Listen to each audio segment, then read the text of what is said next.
Olá, galerinha, tudo bem com vocês? E aí, como se saíram em nossa prova? Olha, eu espero que vocês estejam muito bem, tá? Estejam super de boa com essa provinha. Então, veja só, estamos na semana 23. Essa será a nossa aula de número 41, galera, até dezembro nós vamos ter muitas aulas, tá? Então já toma teu livro, eu já estava aqui abrindo, né, meu livro no capítulo equivalente, cadê o foco? Cadê o foco? Foco. Equivalente ao nosso capítulo e já abri no roteiro de estudos que está lá na nossa página 168, roteiro de estudos do capítulo 10, ok? Inicialmente, eu já desejo, assim, que vocês tenham tido muito sucesso em nossa prova, tá? Espero que vocês tenham feito um bom trabalho, renovem as energias. Agora estamos, assim, já no finalzinho, né, do nosso semestre. Essa aula, que é uma aula em que todos vocês, né, toda a companhia vai ouvir a professora, eu gostaria de saudá-los com muito carinho.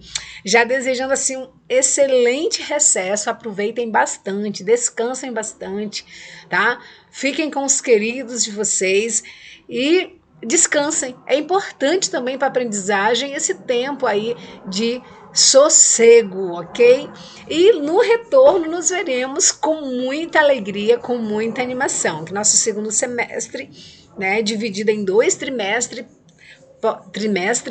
possam ser assim, nosso semestre possa ser bem legal, bem cheio de muita aprendizagem, ok? Então é com essa animação que eu gostaria de começar a nossa aula, né? Já saudando todos vocês, pedindo licença para entrar em sua casa e fazendo um elogio ao aluno Miguel Augusto, que participou bem, tem participado bastante dos nossos chats e ele professor, eu faço campanha para os alunos irem para o chat. Miguel, muito obrigada, tá? Pela contribuição, pela participação.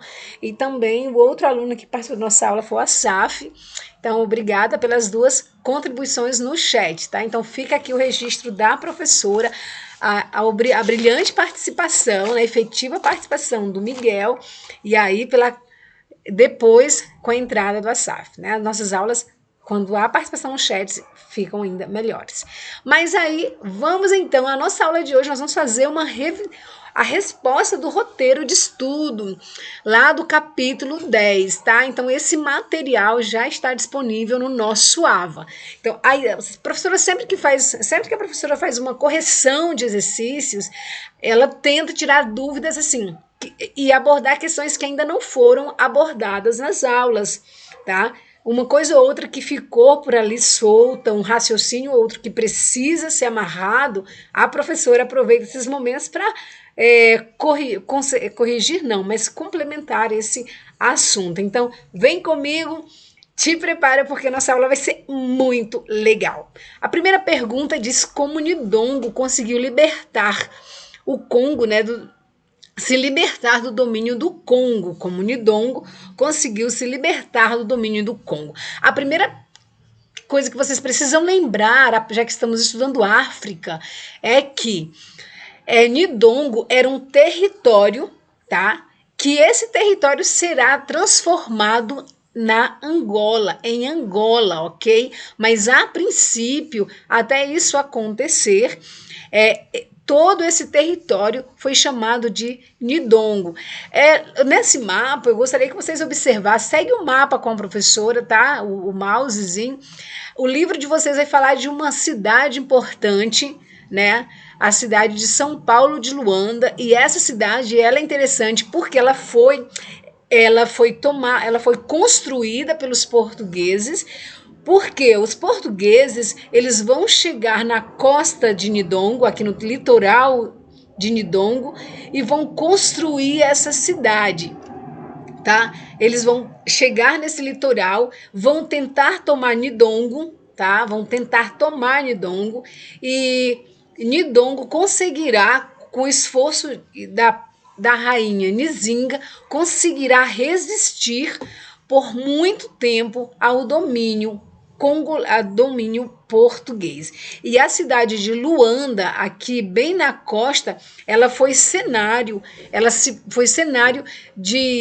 foi palco, né, do tráfico de escravos feito pelos portugueses. A ideia dos portugueses era tornar Luanda assim o maior comércio de humanos ali daquele período, tá? Então nós vamos ter aí em rosa no mapa os territórios controlados por Portugal a partir da cidade de Luanda, e em amarelo os reinos de Nzinga, tá? Ou seja, tudo isso, por isso que o nome dessa rainha é chamada de Nzinga de Matamba, tá? Matamba, se você vai perceber, Nzinga de Nidongo ou Matamba estão corretos porque são regiões em que ela governava. Com certeza nós vamos voltar para esse mapinha. Questão 2, por meio, aí a resposta, né, por meio, como eles conseguiram isso? Por meio do tráfico de clandestino de escravizados com os portugueses em Nidongo. Esse reino conseguiu armas de fogo, o que fez se livrar do domínio do Congo.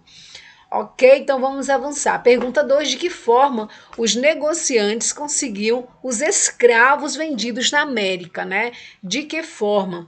Aqui o nosso mapinha deixa só a professora vim aqui dar uma saidinha básica, né? Então, como que os portugueses eles conseguiram? Eles saíam aqui, ó, da Península Ibérica, né? Faziam, opa, Lelê, né? Faziam todo esse contorno do litoral, tá? Eu mexi no computador errado, tá? Na tela errada. Então, assim, segue o mouse com a professora.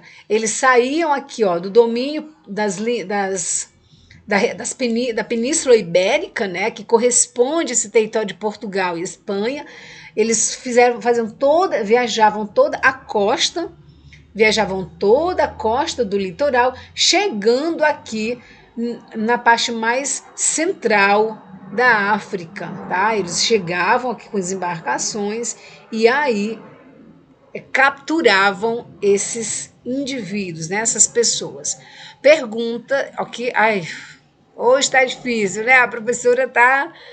Vamos lá então. Eles negociavam e a pergunta é como eles, é porque eu deixei bem colorido nossa aula, tá?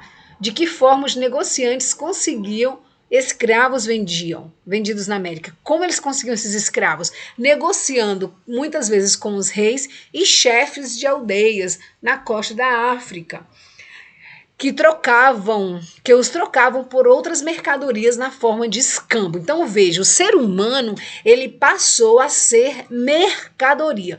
O grave quando estudamos escravidão é que o ser humano ele foi objetivado, ou seja, foi posto na condição de objeto. Ele foi vendido como mercadoria, tá? Porque escambo, se você tiver o seu post-it, coloca aí, significa troca. Então, os portugueses trocavam quinquilharias ou armas, cavalos, etc., por ser humano. E para onde viu esse povo, professora? Para o Brasil. Segue o mapa comigo, por favor. Olha só, eis as rotas, né? Aqui são as principais rotas do tráfico de pessoas. A professora vai olhar para outra tela, tá, galerinha? Tá? Então, olha só, nós estamos estudando aqui a África, né? Então, olha a parte mais central, né? Em azul são as rotas relacionadas ao comércio de escravos para as Américas e em vermelho, tráfico de escravos para o Oriente e o Mediterrâneo. Olha só, galera, nós temos que em vermelho, nós vamos ter aqui de Tombuctu, aquela famosa cidade do Império Mali, que a professora discutiu com vocês, apresentou e foi uma aula super legal. Quem ainda não viu, pode acessar o AVA, tá lá o link. Aula super legal do Império Mali.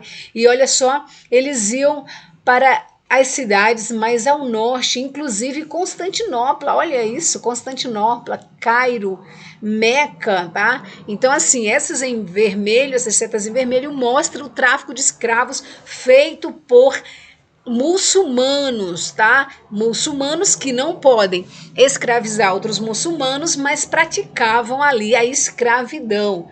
Só para lembrar que a escravidão não foi uma prática genuinamente feita por portugueses católicos, mas outras denominações, só para ficar respondendo essa pergunta, né, do aluno no chat, outras denominações também tiveram suas histórias marcadas pelo tráfico. Então, os povos aí de denominação cristãs, católicos e protestantes, assim como os islâmicos, né, os muçulmanos, a religião islâmica, também praticaram escravidão.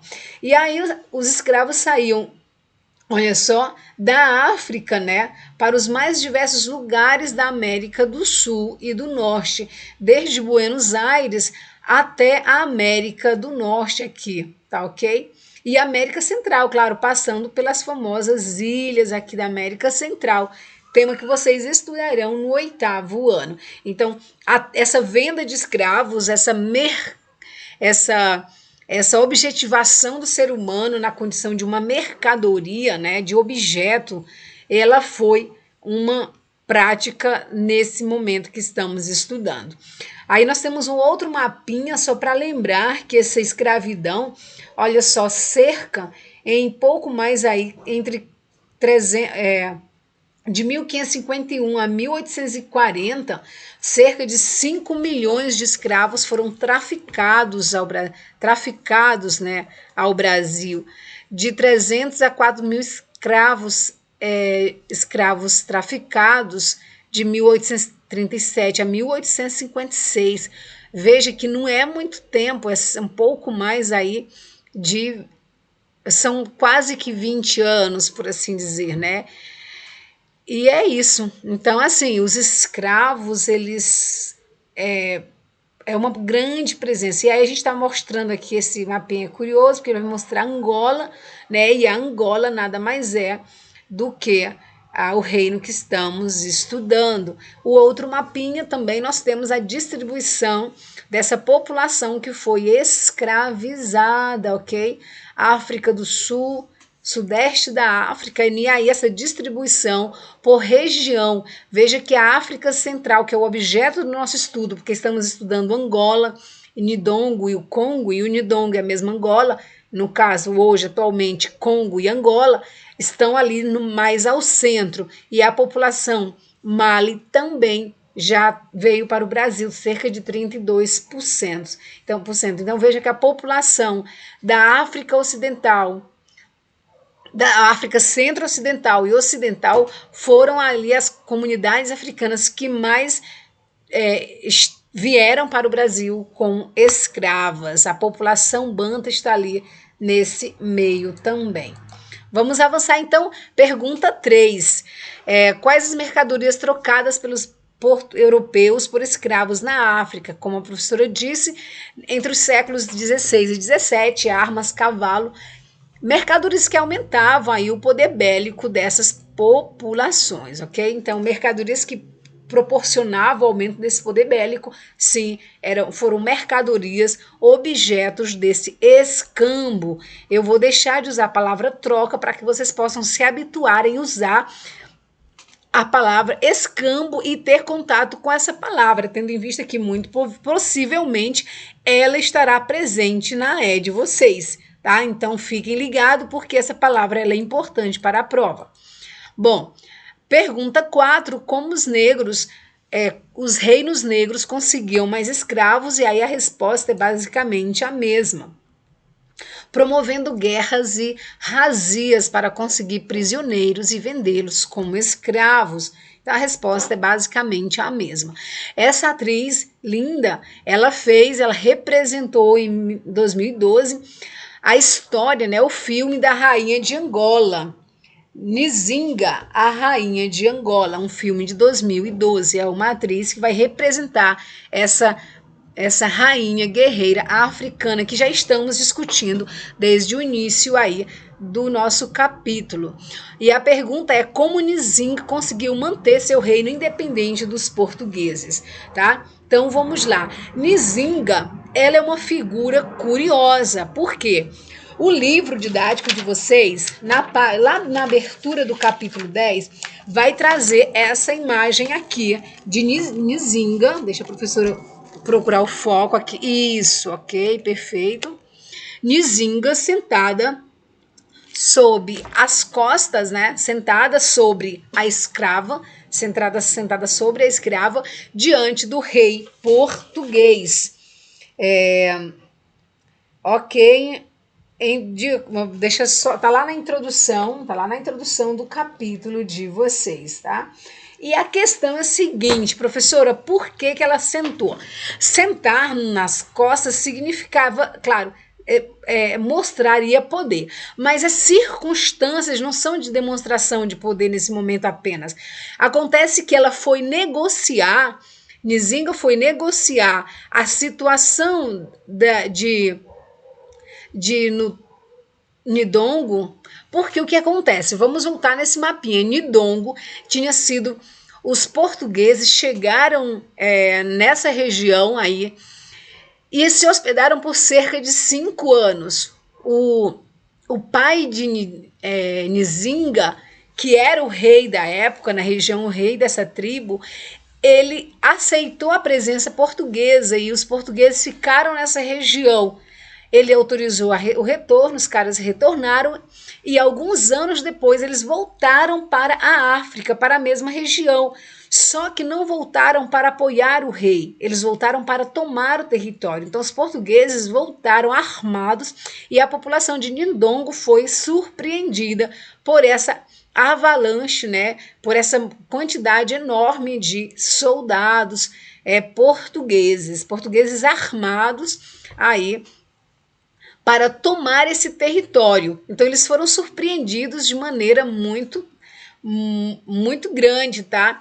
Como é que isso chega em Nzinga? O pai morre e o irmão assume o trono, mas o irmão também vai ser morto e ela, que antes era princesa, vai assumir o trono e vai entrar num processo de negociação, essa rainha, com os portugueses. Por quê? Porque os portugueses queriam escravizar e a grande ação dela, o grande feito, por que ela entra para a história como essa grande rainha africana, é porque ela consegue então preservar a sua população, a população de Nidongo, do tráfico de humanos. Ela chega aí a Luanda e se surpreende ao ver a cidade tomada por feitorias ali para venda de pessoas. Qual a estratégia? Ela era extremamente inteligente, ela é muito inteligente, uma estrategista, e Nzinga, rainha de Nidongo e dos Jagas, ela guerreou durante muito tempo contra os portugueses. Veja que estamos falando de uma rainha em uma região pequena da África que conseguiu combater os portugueses, esse império português, né, esse império europeu muito forte. E ela conseguiu manter aí conseguiu preservar a sua população contra o domínio português. Qual é a curiosidade que a professora trouxe? Ela conseguiu porque ela participava, jagas nada mais eram do que grupos, tá? Guerreiros itinerantes, que penetraram o Nidongo Ocidental, onde se misturaram aos habitantes locais e foram chamados de Mbangalas. Eles usavam técnicas de guerrilhas, ataques de surpresa e recuos estratégicos que afastavam e cansavam as forças coloniais. Os Jagas eram imponentes, altos e atacavam seus inimigos com faca, lanças, arcos, flechas, azagaias e escudos. Eram táticos militares cujo artifício operacional era surpresa. E Nzinga cresceu participando desse grupo. Os Jagas, eles aceitavam mulheres e Nzinga, ela foi treinada para a guerra, tá? Então ela cresce junto com esse grupo guerreiro, então ela aprendeu táticas de guerra e ela consegue entrar para a história como essa guerreira africana que preservou a sua população de ser escravizada. Já que estamos falando de Nzinga, e isso me chama bastante atenção, a professora deixou no AVAS, podem acessar, É uma revista em quadrinhos da Unesco, a professora Clara organizou dentro do nossos. Tá bem organizadinho, tá tudo em PDF, e esse quadrinho da Unesco fala exatamente sobre essa rainha, um quadrinho super legal, super colorido, vale a pena para você se divertir aí e ampliar suas leituras aqui nesses 15 dias de férias, tá? De recesso escolar.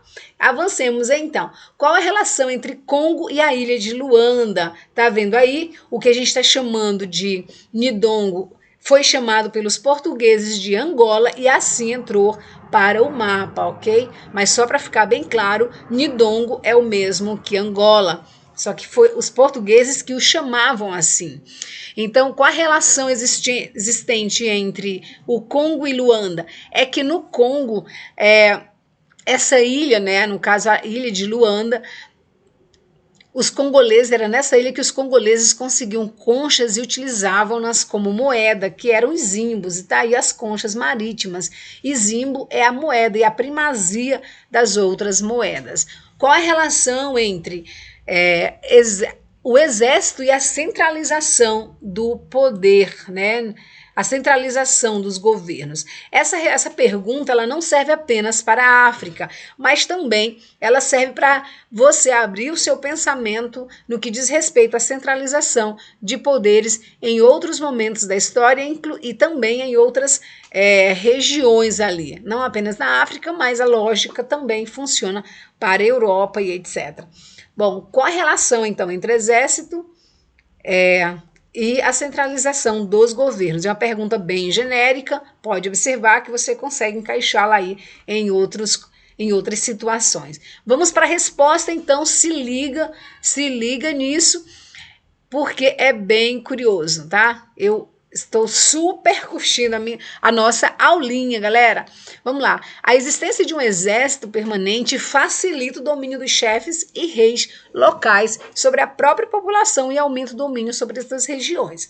Tá? Então, a existência de um exército permanente. Por isso que os europeus construíram, quando do início do absolutismo, exércitos permanentes e assalariados, de modo que esses exércitos reais absolutistas trabalharam, claro, para a manutenção dos governos absolutistas. Nesse caso, a existência desses exércitos na África serviam aí para facilitar o domínio dos chefes e reis locais sobre a própria população e aumentava o domínio sobre outras regiões. Porque do mesmo modo que ocorreu na Europa, na Ásia, não foi diferente. Na América, a África também passou por isso, ou seja, um rei ou um chefe local tendia então a dominar outras regiões, tá? Só para ficar bem claro isso. No caso da África, Nidongo era um território vassalo do Congo. Se você não lembra o que é um território vassalo, só para recordar, é um território dependente, ok? Então, repetindo em claro e bom som, Nidongo é a mesma Angola. Só que ela vai ser chamada assim de Angola pelos portugueses, mas quando falamos de Nidongo, estamos falando da futura Angola, ok? E não apenas da Angola, porque é uma região maior que compreende hoje outros territórios. E essa região de Nidongo / Angola era um território vassalo, um território dependente do Congo. Se você lembra da minha aula anterior, da aula de África, o Congo ele entra em crise por uma disputa política pelo poder, fica enfraquecido e aí a Angola consegue respirar, né, e consegue aí libertar-se do domínio congolês. Por que a pergunta está dentro do conteúdo de África? Ela podia estar dentro do conteúdo de Europa também, mas em África essa pergunta é pertinente porque o Congo, por exemplo, tinha monarquia centralizada, tá? Tá lá no livro de vocês. O Congo, sim, ó, lá na página 160. No Congo, o poder é centralizado na figura do rei. A professora está lendo diretamente do livro didático, tá? Pegue seu livro aí e acompanhe com a professora. No Congo, o poder é centralizado na figura do rei. Quando havia uma guerra, os nobres do próprio reino e dos reinos vizinhos eram obrigados a se apresentar e ao soberano para lutar ao seu lado e com os seus homens e os seus escravos. Até mesmo os camponeses eram recrutados.